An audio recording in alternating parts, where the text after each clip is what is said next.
हैवानियत की कोई जात नहीं होती, कोई बिरादरी नहीं होती, कोई शक्ल नहीं होती। ये कोई भी हो सकता है, एक आदमी या फिर एक औरत भी। और ये औरत कोई और नहीं बल्कि बीजेपी की नेता है, रिटायर्ड आईएएस ऑफिसर की पत्नी है, एक बेटे और एक बेटी की मां है। बात कर रहे हैं सीमा पात्रा की, जिन्होंने अपनी नौकरानी के साथ हैवानियत की सारी हदें पार कर दी है। उसे लंबे वक्त तक 3rd डिग्री का टॉर्चर दिया। इतना ही नहीं, विरोध करने पर खुद के बेटे को भी पागल खाने में कैद करवा दिया। नौकरानी फिलहाल रांची के रिम्स में जिंदगी की जंग लड़ रही है। वहीं मामला बढ़ता देख बीजेपी ने भी इस नेता के खिलाफ एक्शन लिया है, लेकिन क्या इतना काफी है? तस्वीर में आप जिस महिला को देख रहे हैं, जिनके गोद में एक बच्चा है, यही है बीजेपी की नेता सीमा पात्रा। इस फेसबुक पोस्ट में सीमा ने बेटी बचाओ बेटी पढ़ाओ जैसी बातों का जिक्र किया। देखा है अत्यंत पिछड़ी बस्ती में बेटी को मां के साथ भारतीय जनता पार्टी का सदस्य बनाते हुए। लेकिन सीमा की सोच कितनी पिछड़ी और छोटी और खौफनाक है, इसका अंदाजा आप रिम्स में जिंदगी से लड़ रही सुनीता की आप बीती सुनकर समझ सकते हैं।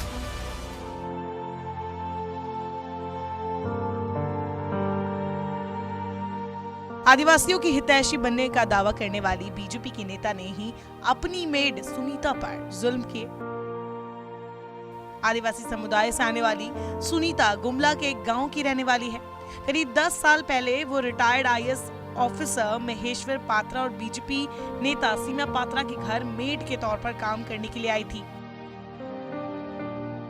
बाद में वो दिल्ली में रहने वाली उनकी बेटी वत्सला के साथ भेजी गई।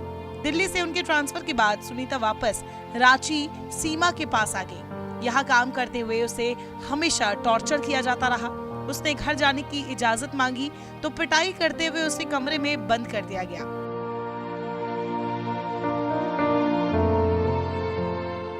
बात बात पर पिटाई आम हो गई। दर्जनों बार उसे गरम तवे से दागा गया। जिस कमरे में सुनीता को बंद किया गया वही उसका बेडरूम और बाथरूम था। लगातार पिटाई से वो इस तरह अशक्त हो गई थी कि फर्श पर घिसट घिसट कर चलती थी। अगर गलती से सुनीता का पेशाब कमरे से बाहर चला जाता तो उसे अपने मुंह से उसे चाट कर साफ करना पड़ता था। घिसट घिसट कर किसी तरह उसे ये सब कुछ करने के लिए मजबूर किया गया। ये बयान खुद सुनीता ने 30 अगस्त को बवाल बढ़ने के बाद कोर्ट में 164 धारा के तहत दिया और अपना दर्द बयां किया, जिसे सुनकर किसी की भी रूह कांप जाएगी। ये तो कुछ भी नहीं है। सुनीता ने अपने बयान में सीमा के बेटे का भी जिक्र किया, जिसने उसके लिए अपनी मां का विरोध किया था। सुनीता के मुताबिक मैडम ने बेटे को भी पागल बताकर उसे पागल खाने में भर्ती करा दिया। रिपोर्ट्स के मुताबिक इसके बाद सीमा के बेटे की दोस्ती झारखंड सचिवालय में काम करने वाले विवेक पास्के से हुई। विवेक ने ही सुनीता को सीमा की कैद से मुक्त कराया। विवेक ने थाना में लिखित शिकायत कर मामले को उजागर किया, जिसके बाद पुलिस ने सुनीता को कैद से मुक्त कराया। फिलहाल पुलिस ने रिम्स में सुनीता को प्रोटेक्शन के तौर पर 2 पुलिस वालों को तैनात किया है। ट्विटर पर ट्रेंड कर रही सीमा पात्रा को बीजेपी ने पार्टी से सस्पेंड कर दिया है। साथ ही उन्हें अरगोड़ा पुलिस ने गिरफ्तार भी कर लिया है। सस्पेंड करने की कार्रवाई खुद बीजेपी प्रदेश अध्यक्ष दीपक प्रकाश ने की है। झारखंड सरकार के कार्मिक विभाग के एक अफसर की सूचना पर रांची पुलिस ने सुनीता को 22 अगस्त को सीमा पात्रा के रांची के अशोकनगर वाले घर से छुड़ाया था, लेकिन उन्हें अब तक गिरफ्तार क्यों नहीं किया गया? 22 से 31 अगस्त तक का वेट क्यों किया गया? इतने दिनों तक आखिरकार पुलिस कर क्या रही थी?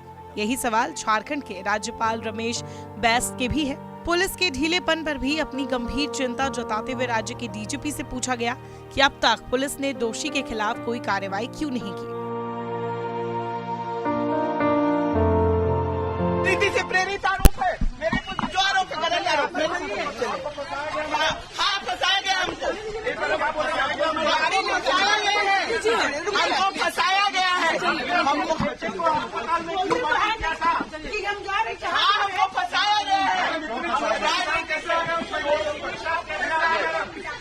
कहते हैं चाहे कुछ भी हो जाए, एक औरत ही दूसरी औरत का दर्द समझ सकती है। लेकिन झारखंड की ये खबर वाकई कई सवाल खड़े करती है। क्या मनी पावर के चलते एक नेता कुछ भी कर सकता है? आईएएस ऑफिसर मतलब एक पढ़ा लिखा परिवार, ऐसे परिवार का सदस्य इस तरह का घटिया हरकत कैसे कर सकता है? कैसे एक मां अपने ही बेटे को पागल खाने भेज सकती है? कैसे एक गरीब महिला को बेवजह टॉर्चर किया जाता है? कैसे पुलिस इतने दिनों तक इतने बड़े मामले पर ढीली पड़ सकती है? हर बार एक्शन तभी क्यों लिया जाता है जब मामला हाथ से निकल जाता है?